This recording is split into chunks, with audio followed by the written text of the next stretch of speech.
healers. This is Lita from cuppingandguasha.com. Today we're going to talk to you about metal Gua Sha tools.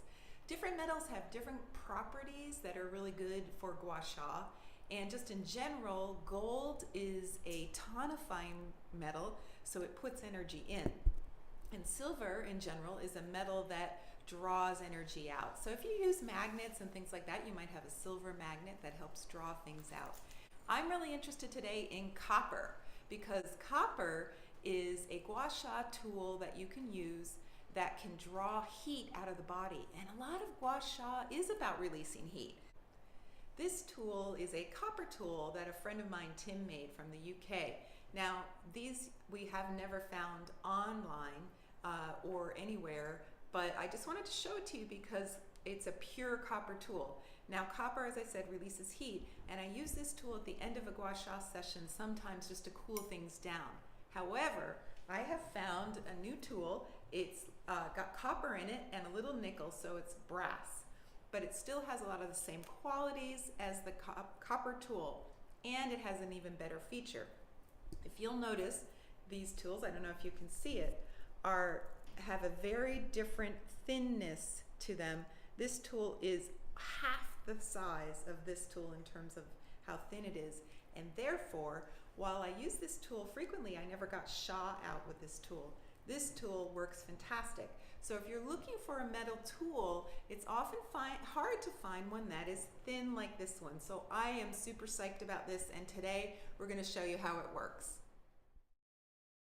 This tool is really exciting for me.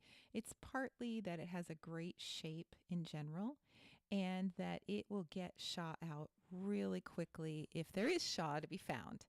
And this person definitely has a lot of Sha, as you'll see as we go forward, because she's having a lot of neck pain and pain down her arms and tingling down her arms. So it's a great case to look at for this tool.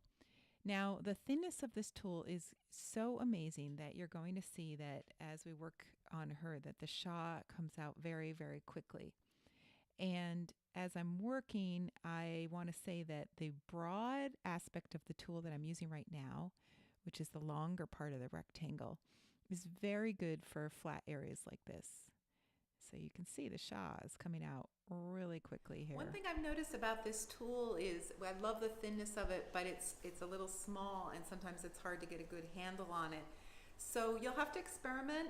This nice edge here is useful next to the different bones of the body, and so you can grip that way, and sometimes it's nice to get a nice flat edge and you can go this way.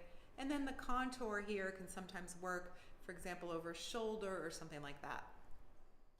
What I really like about this edge right here, it's similar to when you have a spoon tip edge.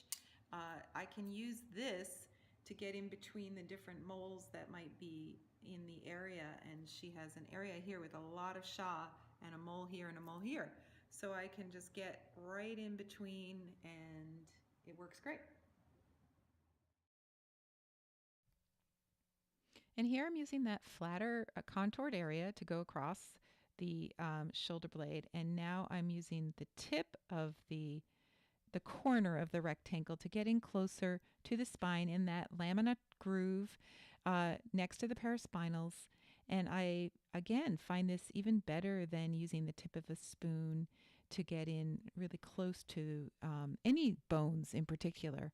And so you can see it just really brings out the Sha really well using that contoured corner of the rectangle. And we are going to start selling this on our website, cuppingandguasha.com. So check it out, and hopefully you'll enjoy it as much as I am.